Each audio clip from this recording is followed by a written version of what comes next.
So guys, Kenneth Okonkwo has come out to reiterate his stance that he's not going to be a member of the Labour Party under the Julius Abure leadership.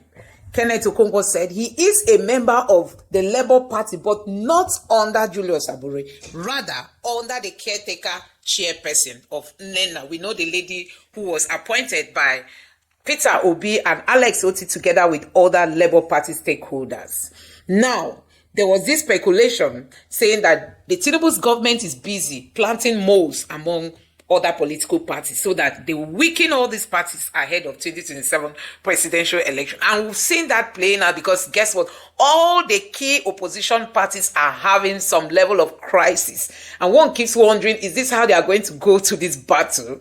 Kenneth Okonkwo is saying that it's because of the level of corruption among these parties. That is why, these speculations are out there. If these parties are posing themselves to be very tough and very credible, that nobody will start making all those headlines and you won't see any element of corruption.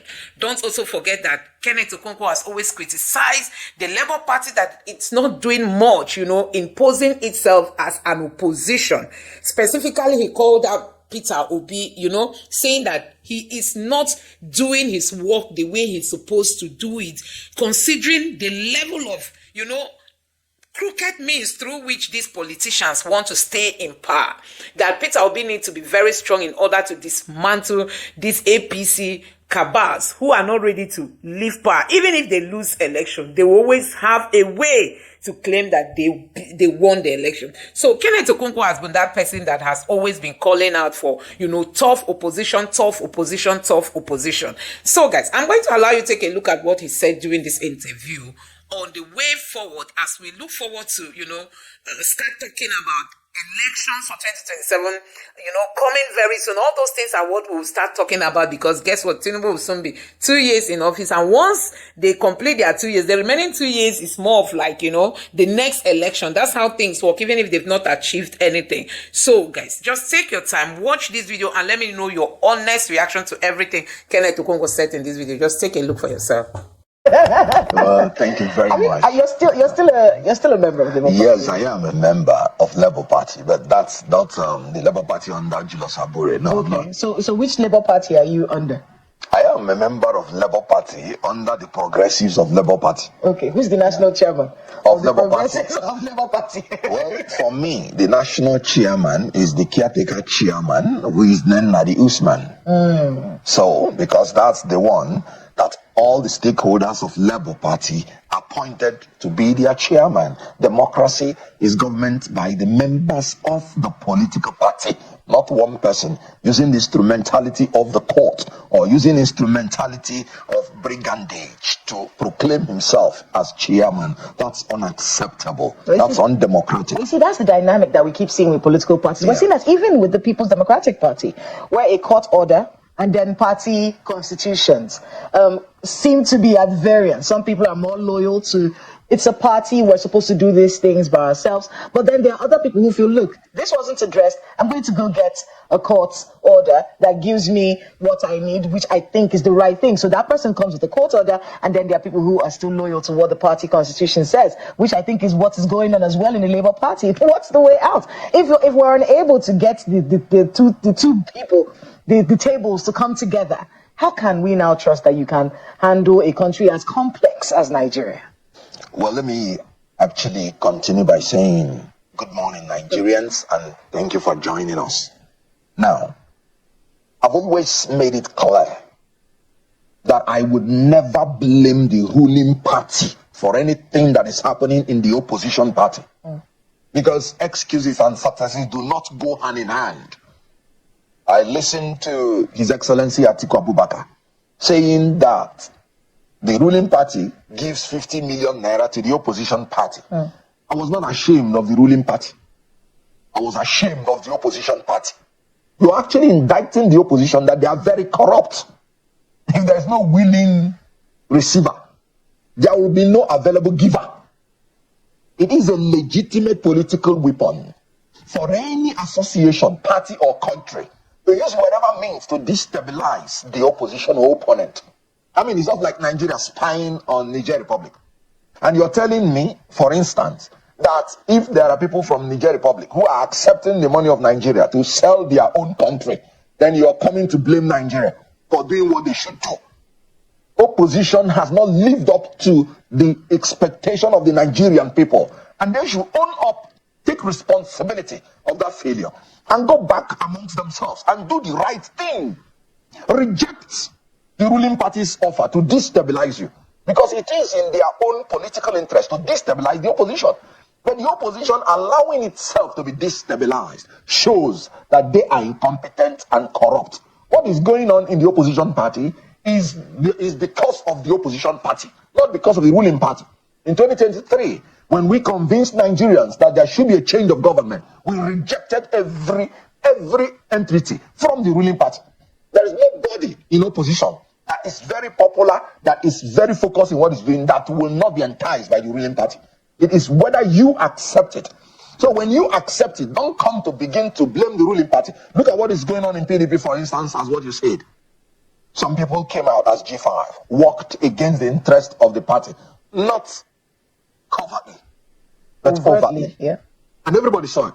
And you, the opposition party, accommodated them and gave excuses for them. Normally, when you allow such things, it will start graduating. Now they want to take over the party. Now the ruling government has given them appointment, and from that seat they can use whatever income that is coming to purchase the remaining people. So they will go ahead to hijack the party, and when they hijack the party, then the true members of the party will become servants to the servant, because their main leaders are now servants to APC, being ministers in APC, and the remaining ones are servants to that leader. So, meaning the PDP is now a servant of servants to APC. So you have to reject the yoke on your neck. You have to say, let me breathe. So what is happening in the PDP? Can you imagine the secretary? A court has given decision, has given judgment. The first court has given judgment. The appellate court has given judgment. And you're still sitting there claiming stay of execution. That's what we call balance of convenience in law. By the time you are talking about granting an application to somebody, you have to check the balance of convenience. If you say the secretary that did not get judgment should remain in office while the Supreme Court is considering it, it is an injustice on the person that got judgment. Because before the Supreme Court will finish, the tenure would have finished.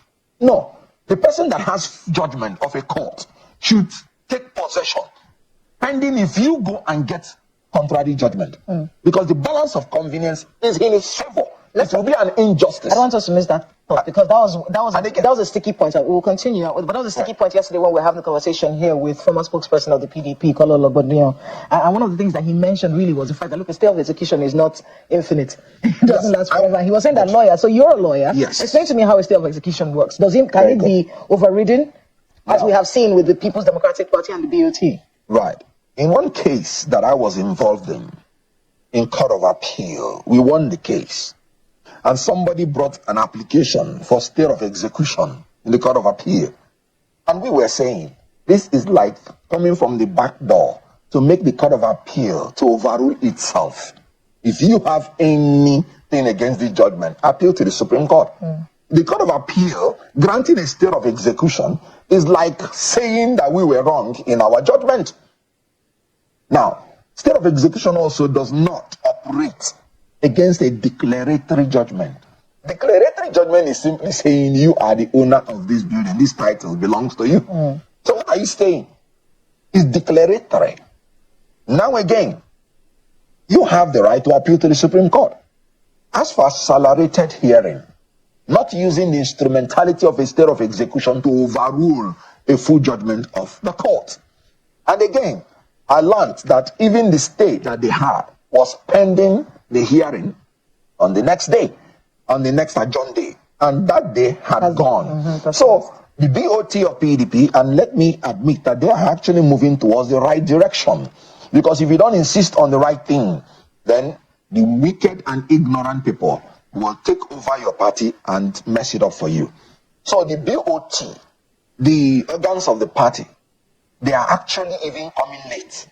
They ought to have done this as early as the next day after presidential election. Because once you do not treat an ailment, it can become terminal and cancerous. So what happened is that, as far as I'm concerned, the secretary of PDP is as proclaimed by the court of law, because that's full judgment of the court. So anybody saying that's an application, and an interim application, and in my own opinion, the Court of Appeal should not even have the jurisdiction to grant stay of execution, because you are actually overruling your own judgment. In your party, Yes. Julius Abure has court judgments. Why don't you all rally behind him? Good. Because court judgment is not a court that brings democracy to the people. It is the people that decide who governs them. And you can see that the so-called judgment is reading with inconsistencies and contradictions. The court say they don't have jurisdiction, that the issue is not justiciable. And then you're saying that we should begin to take your judgment in a Bisenese case, that you're applying it in nnamdi Usman's case. And we are saying, no, sir. If you don't have jurisdiction, the case is dead like dodo. That is the principle of law. Jurisdiction is the power of a court to determine a matter. So if the court does not have power to determine a matter by its own admission, then why are you giving an order from the back door? So, what is dead like dodo? I want to add it to my legs. No, you have to be a Yoruba sister to understand that. I just spoke Yoruba, and I lived, I want to apply this in my lexicon. He's dead like dodo. Like dodo. With the Lagosians, we know what we're talking about. On to one story really from the Labour Party that's really got a lot of people upset. In fact, the governorship aspirant, the aspirant for the Labour Party, Mr. John Wosu, for the upcoming November 8th election in Anambra State, he was talking about the killing of Justice Azuka. His body was found rotting, and so it's been a very shocking situation because he's a lawmaker, and the idea that something like that can happen to someone of that stature. And of course, everyone is calling out the Anambra State Governor, Mr. Soludo, saying, "No, look up the security game. What is this about? How can a lawmaker's body just be found killed and rotting somewhere on the road?" And the shock of it all. Let's talk a little bit about how the Labour Party is looking at this situation. At least we've heard from John Wosu. How does the party see it? It's very pathetic, unconscionable, and that explains the general malaise that we have in this country. That a sitting member of the House of Assembly will be so much degraded, killed, and his corpse treated so disrespectfully. You can imagine the fate of the ordinary man. Now, this is the failure of the system. And I'm telling you, in as much as I agree that the state government has a share of the blame, the federal government is to be squarely blamed. You cannot. Yes, I've said it so many times. The federal government does not have what it takes to protect every inch of the land of Nigeria and every person in this country, because our security is undermanned and under-equipped. So we don't have what it takes. Why don't you liberalize the security system? The state governments deserve to have state police. They deserve to have the equipment, the men to fight these things within their territory. Why are you assuming responsibility that you don't have enough authority to accomplish? So kidnappers picked him, who has the monopoly of the security forces. The federal government. They have only one police. They have only one IG. Now, they took him, killed him, put his corpse in such a manner. Federal government. Because it is not only when you want to, exude power that you begin to say, no, carrying arms is illegal, the state is this and that, but you are not just providing the security. Why don't you allow state police? If Anambra had state police now, I would sit down here comfortably to blame the state governor, to blame the state apparatus, but they will be begging to even be allowed to use the chakakam gun, and they will still not be given. So the issue here is that, look at the DG, the former DG of NYSC, a general, and his entire family kidnapped in Katsina. When you're kidnapped, you are under the mercy of those people. They can just waste you. like they did to this man. Even if you pay ransom, something might just go wrong. So this is a systemic failure, systemic security lapse and failure that we should blame the federal government squarely. It's either they have enough men and materials and money to secure us, or they should liberalize it. By now, as a nation that has more than 200 million persons, we ought to be operating the federal police, the state police, the community police. And you have just the federal police. It is not enough. So it's a failure of the system, starting from the federal government. Of course, the state government should be a blame, because you have to be creative enough to go away from difficult situations to protect your people. Some governors are doing it. The Southwest governors came with Amoteco and give it to them. Since they came with Amoteco, the security system situation has improved. But in Southeast, they came with Bubago, it collapsed. They came with this, and they need to be more cohesive. They need to be more cooperative amongst themselves, especially in the area of security. Enugu governor is doing well. He's digitalizing the security system, you know, because the man has actually started proving that he's visionary, he's digital, he's modern, and he's creative. And you can see that. I heard that he has a system where he watches whatever is happening in Enugu State. That is being modern and digital. So every state in the Southeast should move on to that level of innovation. We had that conversation during the week, really, the Enugu model. And how it should be replicated across the Southeast, especially with the peculiarities of the problems in the Southeast. Absolutely. Let's go back to the Labour Party. Okay. Proceed. This divide is there. Is Peter Obi still your preferred candidate for the Labour Party? Well, you have to secure the land first before looking for maths. You're talking about what will happen in 2027. Yes. It's 2 years away. That's what I'm saying. When I was talking about anarchy in Labour Party and we should fight to make sure we have Labour Party, it's because I know that if you don't have a stable Labour Party, you cannot be talking about presidential primary. So let us even have a stable Labour Party first before you begin to talk about presidential candidate. But let me tell you, any party that pretends to be democratic must give everybody who is willing and who is able to contest for any position the chance to do so.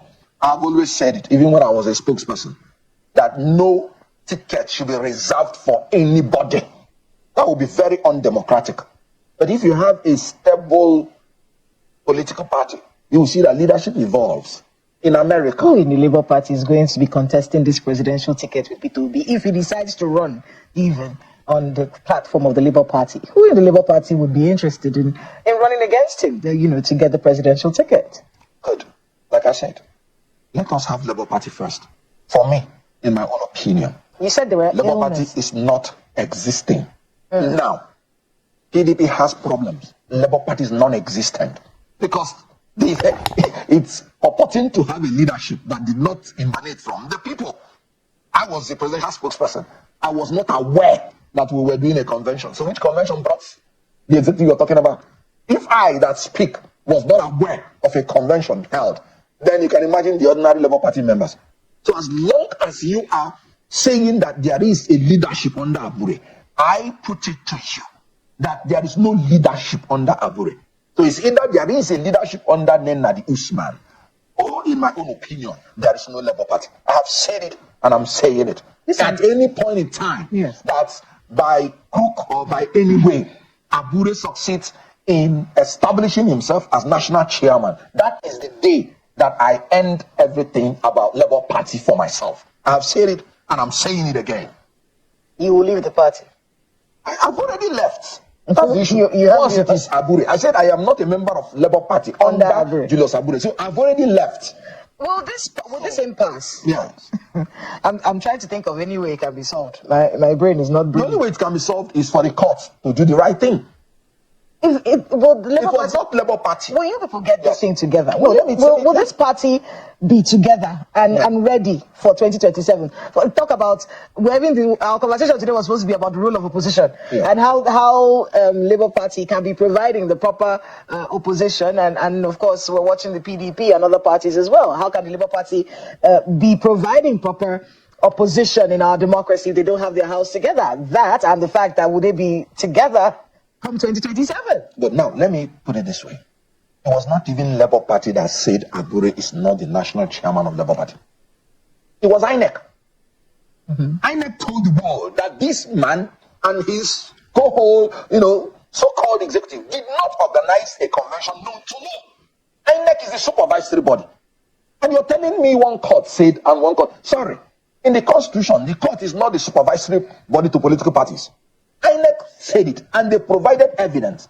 And the court told Abure, when Abure went to court, we don't have jurisdiction to entertain this case. Meaning the decision of INEC stands.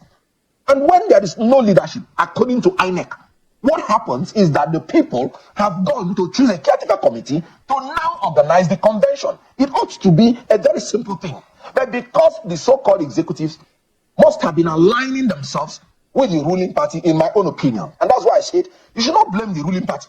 When somebody is now an outlaw, he goes to submit himself to the ruling party, and the ruling party will gladly welcome the person, because they will now use him to destabilize the party. So what happened is that there are willing collaborators in Labour Party, led by the so-called executives, who have submitted themselves to APC for help.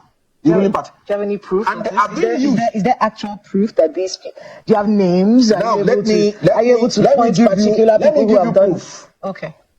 Before the purported convention, they were saying, ticket is reserved for P2B. Ticket is reserved for OT. When INEC declared their seats vacant, and these people went and constituted a caretaker committee, what were they saying? No, the ticket is no longer reserved for anybody. The ticket is now reserved for APC. If it is no longer reserved for anybody, in my own opinion, it's as simple as that. Because you cannot approbate and reprobate.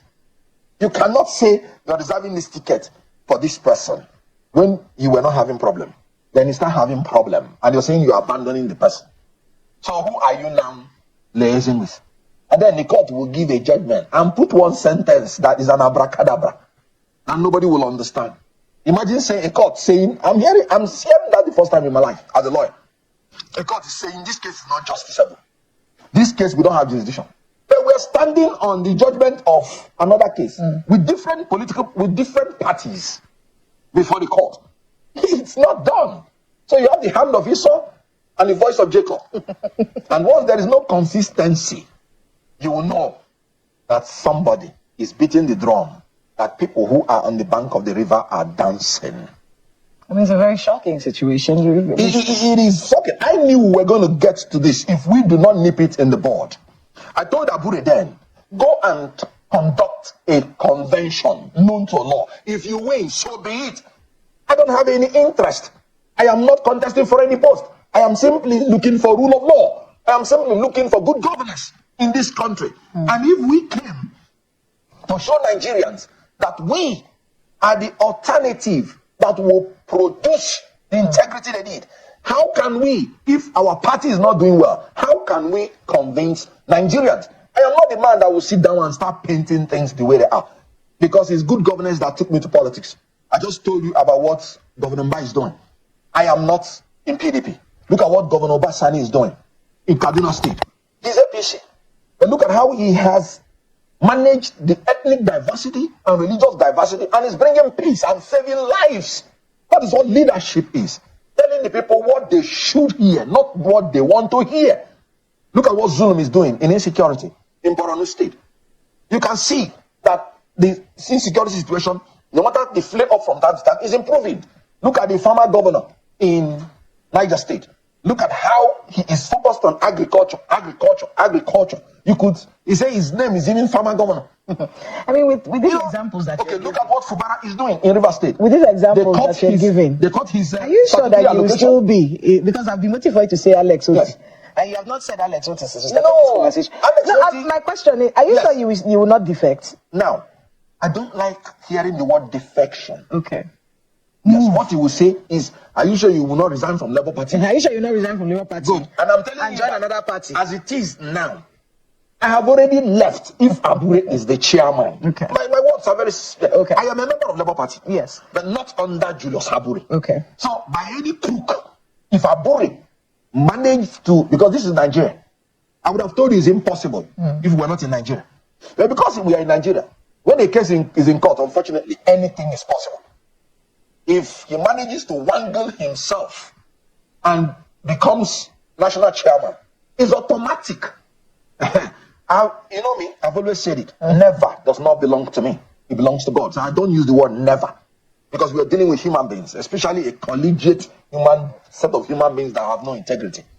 Alex Otti is doing exceptionally well. Why I was not mentioning him is so that you don't say I am praising him because he's Labour Party, belongs to the same party with me. Yes. Just for you to know that I will praise good governance wherever it is going to come.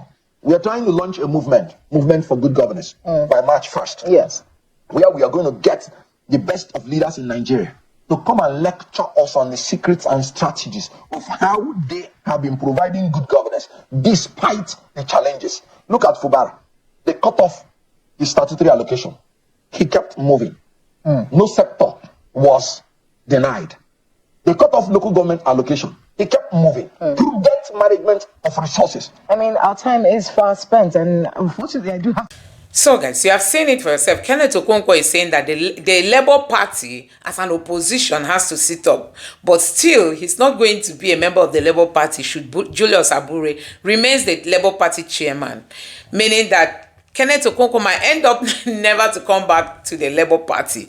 Like we've seen the court upholding Julius Abure as the legal chairman of the party. Now, we know that Nigerians and obedience have been on Peter Obi to either leave the Labour Party or look for a new party to go to, or even start his own new party. But we know that the challenges of starting a new party is not going to be easy, because guess what? These politicians will frustrate you. You saw what Peter Obi went through going to INEC to even get some of the result sheets.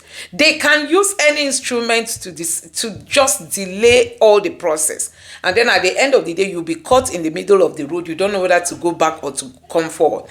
So it's really so complex at the moment. I'm just like feeling for Peter Obi, because he will be in between opinions. He will be confused whether either to leave the Labour Party and form a new party or to leave and join any of these parties. Anyway, Peter Obi has already said that he's willing to form a coalition with others. Although he is not ready to form any coalition that does not put Nigeria first. That's the only condition he has given. But as for coalition, Peter Obi is willing to form coalition with others. But guess what? He said he's not desperate to become Nigeria's president. All he wants is that let Nigeria move forward as a country. So guys, I don't know what you make of what Kenneth Okonkwo has said in this video about opposition and how they are not playing their role. They are not posing themselves as a very strong opposition to take power from the ruling party, which we know has ruined Nigeria and has helped, has destroyed our economy and everything that has to do with Nigeria. We see the level of insecurity. Look at the economy. Nothing is working. Look at the infrastructures. The roads are bad. Nothing is working in this country. The cost of living, how businesses are thriving. Many businesses are folding. Nigerians are leaving the country in droves, you know. So many challenges facing the country. Even the natural resources we have in this country cannot be managed by the Nigerian government. We end up hearing that, you know, people are behind those stealing it and taking it to Dubai, and still the government cannot even help it. Anyway guys, let me know what you think about all this in the comment section below. Please don't forget to subscribe to the channel, turn on the notification bell. Please give this video a like so that YouTube can recommend it to others, and drop your thoughts in the comment section below. Thank you.